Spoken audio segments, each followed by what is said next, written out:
নমস্কার, আমি সঞ্চিতা। তোমাদের সকলকে আমার নতুন আরও একটি ব্লগে স্বাগত জানাচ্ছি। এখন আমি যে জায়গাটায় আছি সেই জায়গাটার নাম শালখাড়া ভগীতপুর।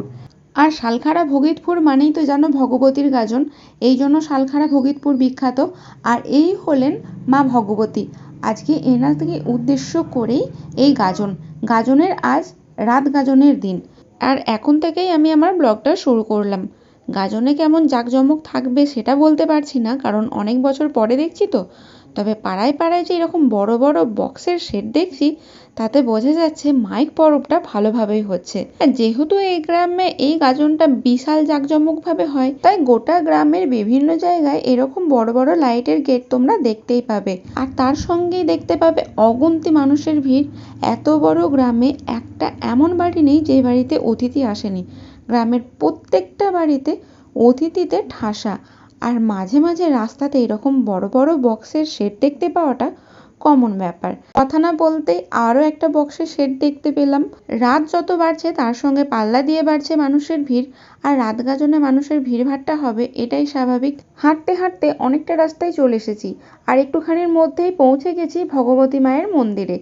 আজকে এখানে রাত গাজন হচ্ছে না, রাত গাজনটা হচ্ছে আরও অনেকটা এগিয়ে যাওয়ার পর আর একটা মন্দিরে। আজকে উনি ওখানে আছেন, ওখানে রাত গাজনটা হবে। কাল উনি ওখান থেকে এই মন্দিরে আসবে, আর এখানে দিন গাজনটা হবে। আমরা এসেছি বড় মায়ের বাপের বাড়ি, ওটা মামা বাড়িই আর কি। তো ওই মামা বাড়ি থেকে এই ভগবতী মন্দির অনেকটা হেঁটে আসতে হয়, প্রায় 20-25 মিনিট তো বটেই। আবার এখান থেকে যেখানে রাত গাজন হচ্ছে সেখানকে হেঁটে যেতে আরও আধা ঘন্টা লাগবে। তার মানে আমরা 45 মিনিট 1 ঘন্টা ধরে শুধু হেঁটেই যাব গাজন দেখতে যাওয়ার জন্য। দিন গাজনটা যেখানে হবে সেটা লোকালয়ের মধ্যেই, রাত গাজনটাও যেখানে হবে সেটা লোকালয়ের মধ্যে। তবে এখানে রাত গাজনের দিনকে বান ফোড়া যে অনুষ্ঠানটা হবে সেটা হবে নদীর পাড়ে। আবার বান ফোড়া দেখার জন্য মন্দির থেকে নদীর পাড়ে যেতে হবে, তার মানে ওখান থেকে আরও 20 মিনিট হাঁটতে হবে। এই যে চলে এসেছি রাত গাজন অনুষ্ঠান যেখানে হবে সেখানে। চারিদিকটা কি সুন্দর লাইট দিয়ে সাজিয়েছে, মন্দিরের চারপাশটা লাইট দিয়ে এত সুন্দর করে সাজিয়েছে, সেটার প্রশংসা করব না দুদিকে দুটো বক্স জুড়ে দিয়ে মাইকের আওয়াজে যে কান ঝালাপালা হয়ে যাচ্ছে সেটার প্রশংসা করব, বুঝে উঠতে পারছি না তো।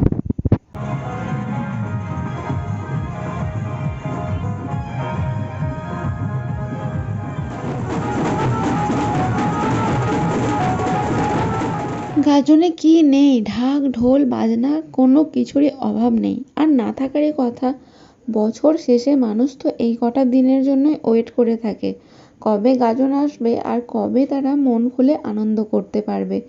দেখো, তোমাদেরকে বলেছিলাম না যে ভগবতী মায়ের মন্দির আছে আর একটা, এটাই হচ্ছে সেই মন্দিরটা। এখানেই হচ্ছে রাত গাজন হবে আজকে। আর এই যে মামার ছেলে, আর তোমরা জানো মামাও কিন্তু ভক্তে হয়েছে। আর এইদিকে তোমরা যে লম্বা লম্বা বাঁশগুলো দেখতে পাচ্ছ, সরি কঞ্চিগুলো দেখতে পাচ্ছ, ওই কঞ্চিগুলোর মধ্যে আজকে যে বান ফোড়া হবে সেই বানগুলো রাখা রয়েছে। এই যে দেখতে পাচ্ছ লম্বা লম্বা রডের, এগুলো হচ্ছে বান। আর এগুলোই কিছুক্ষণ পর ফোড়া হবে। তো যেখানে ফোড়া হবে সেখানকে যাচ্ছি, বললাম না নদীর পাড়ে ফোড়া হবে। তো সবাই এখন নদীর পাড়ে চলে যাচ্ছি। যাবার সময় দেখতে পেলাম মাকে, নমস্কার করে গেলাম, আর তোমাদের সঙ্গেও সেটা শেয়ার করে নিলাম। এই হচ্ছেন ভগবতী মা, আজকে এনাকে উদ্দেশ্য করে গাজনটা। তাহলে চলো যা যাক, যেখানে বান ফোড়া হচ্ছে সেখানে। মূল যেখানে বান ফোড়াটা হচ্ছে সেখানকে যেতে পারিনি, তার কারণ প্রচুর ভিড়। এত ভিড়, ভিড়ে ঠাসা, ভিড় ঠেলে মানুষ ঠেলে ঢোকা যাচ্ছে না।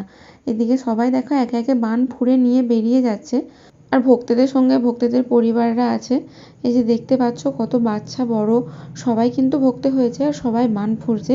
আজকে যে রাত গাজন, তার মূল আকর্ষণ কিন্তু এই বান ফোড়া। আর এটা দেখার জন্যই কত শত মানুষ ভিড় করেছে।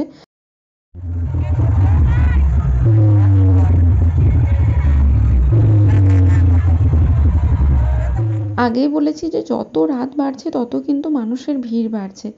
দেখো একে একে কিন্তু প্রচুর প্রচুর বক্স সেট যাচ্ছে নদীর পার্কে। আর তার সঙ্গে অগুন্তি মানুষ যারা আগে বান ফুঁড়ে নিয়েছে, তারা বান ফুঁড়ে একে একে এই মায়ের মন্দিরে চলে আসছে। আমার পক্ষে অত মাইকে ওখানে দাঁড়িয়ে থাকা সম্ভব হচ্ছিল না, তাই চলে এলাম। আর এখানে খুব সুন্দর সুন্দর ঠাকুর মূর্তি ছিল, তো ওখান থেকে বোনের জন্য একটা সরস্বতী মূর্তি নিয়ে নিলাম। আজ সারা রাত্রি জুড়েই বান ফোড়া অনুষ্ঠান হবে। সারা রাত্রি জুড়েই রাত গাজন হবে, তবে আমি মনে হচ্ছে না সারা রাত জাগতে পারবো বলে। এখনই দু চোখের পাতায় ঘুম ঢুলুঢুলু করছে, তাই আর বেশিক্ষণ না, আধা ঘন্টার মতো থেকে বাড়ি চলে যাব। আজকের ভিডিওটা তাহলে এখানেই শেষ করলাম। দেখা হবে পরবর্তী কোনো ভিডিও। ততক্ষণ ভালো থেকো, সুস্থ থেকো। আর যদি ভিডিওটি ভালো লেগে থাকে একটি লাইক করে দিয়ে যেও। চ্যানেলে নতুন বন্ধু হয়ে থাকলে চ্যানেলটিকে সাবস্ক্রাইব করার অনুরোধ রইল। টাটা সকলকে, সবাই ভালো থাকবে।